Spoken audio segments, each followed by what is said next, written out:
স্বামী স্ত্রীর সম্পর্ক নষ্ট হয় মেয়েদের তিনটি ভুল করার কারণে। এই ভুল থেকে আমাদেরকে দূরে সরে আসতে হবে, এমনকি তাদের ডিভোর্স হয়ে যায়, তালাক পর্যন্ত চলে যায় এই তিনটি ভুলের কারণে। এই ভুল থেকে নারীদেরকে দূরে সরে আসতে হবে। নাম্বার ওয়ান, এক নাম্বার হচ্ছে নারীদের অতিরিক্ত জেদ। অতিরিক্ত জেদ যে সমস্ত নারীদের রয়েছে তারা কিন্তু স্বামীর সাথে ভালো ব্যবহার করে না, স্বামীর সাথে অতিরিক্ত জেদ দেখায়, অতিরিক্ত রাগ করে। খবরদার, আপনার স্বামীর সাথে অতিরিক্ত রাগ দেখাবেন না।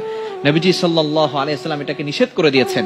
কোন স্ত্রী যদি জানতো তার স্বামীকে কতটুকু ব্যবহার করতে হবে, তার সাথে কতটুকু ভালো ব্যবহার করতে হবে, তাহলে কোনোদিন কোন স্ত্রী তার মুখ তুলে স্বামীর সাথে কথা বলতো না, এতটা ভদ্রতার সাথে কথা বলতো।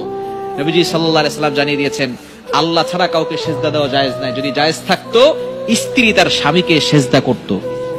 যেহেতু আল্লাহ তাআলা ছাড়া কাউকে সেজদা করা জায়েজ নাই, এই জন্য স্বামীকে সেজদা দিবে না। তাহলে একটু চিন্তা করে দেখেন স্বামীকে কতটা শ্রদ্ধা করতে বলা হয়েছে, কতটা আনুগত্য করতে বলা হয়েছে, কতটা খেদমত করতে বলা হয়েছে। এজন্য এক নাম্বার হচ্ছে অতিরিক্ত রাগ, অতিরিক্ত জেদ দেখানো যাবে না। নাম্বার টু, দ্বিতীয় নাম্বার হচ্ছে বেশি বেশি করে স্বামীর সাথে তর্ক করা। অনেক স্ত্রী আছে স্বামীর সাথে তর্ক করে, এটা কখনো করবেন না। স্বামীর সাথে যে সমস্ত স্ত্রীরা ঝগড়া করে, তর্ক করে, স্বামীকে মানসিক ভাবে চাপ দেয়, সেই সমস্ত স্ত্রীরা বেশি দিন সংসার করতে পারে না। নবীজি সাল্লাল্লাহু আলাইহি ওয়াসাল্লাম এই বিষয়ে সতর্ক করে দিয়েছেন, আপনার স্বামীকে মানসিক চাপ দিবেন না।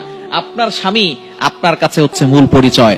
আপনার স্বামী যদি না থাকে তাহলে আপনি বুঝবেন দুনিয়াটা কতটা কষ্টের হয়। যে সমস্ত নারীদের স্বামী নাই, ডিভোর্স হয়ে গেছে, তালাক হয়ে গেছে, মাঝে মধ্যে তাদের কাছে যাবেন, তাদের সাথে কথা বলবেন, তখন তাদের মুখ থেকে শুনবেন দুনিয়াটা তাদের কাছে কতটা বোঝা হয়ে গেছে। সে তার বাবা মার কাছে পর্যন্ত বোঝা হয়ে যায়। যদি আপনার স্বামী না থাকে আপনার বাবা মার কাছে আপনি বোঝা হয়ে যাবেন। আপনার ভাই বোন তো দূরের কথা, বাবা মা যারা আপনাকে লালন পালন করেছে, যেই মা আপনাকে পেটে ধরেছে, সেই মা পর্যন্ত আপনাকে দূর দূর করে তাড়িয়ে দিবে। আমাদের কাছে ফোন দিয়ে এক মেয়ে কিছুদিন আগে বলতেছে যে হুজুর, আমার মা, যেই মা আমার সংসার নষ্ট করে দিচ্ছে, সেই মা এখন আমাকে ঘর থেকে বের করে দিচ্ছে। সুতরাং কেউ আপনাকে পরিচয় দিতে চাইবে না। সুতরাং আপনার স্বামী হচ্ছে আপনার মূল পরিচয়। এই জন্য স্বামীর সাথে তর্কে জড়াবেন না। এবং তিন নাম্বার হচ্ছে খুবই গুরুত্বপূর্ণ, সেটা হচ্ছে বাবার বাড়ির কুপরামর্শে নিয়ে যদি চলে তাহলে ওই সংসার বেশি দিন টিকে না। মা অনেক সময় উল্টাপাল্টা বুদ্ধি দেয়, খবরদার, আপনার স্বামী আগে, এরপরে মা যদি উল্টাপাল্টা বুদ্ধি দেয় তাহলে মার কোনো কুপরামর্শ আপনি নিবেন না, তাহলে কিন্তু সংসার বেশি দিন টিকবে না।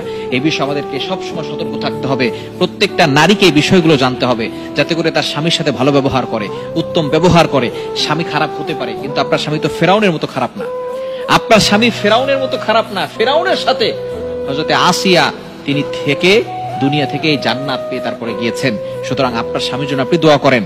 আপনি নামাজ পড়েন না, আপনি রাতের বেলা উঠে তাহাজ্জুদের নামাজ পড়েন না, আপনি 5 ওয়াক্ত নামাজ পড়েন, তাহাজ্জুদের নামাজ পড়েন, আপনার স্বামীর জন্য দোয়া করেন।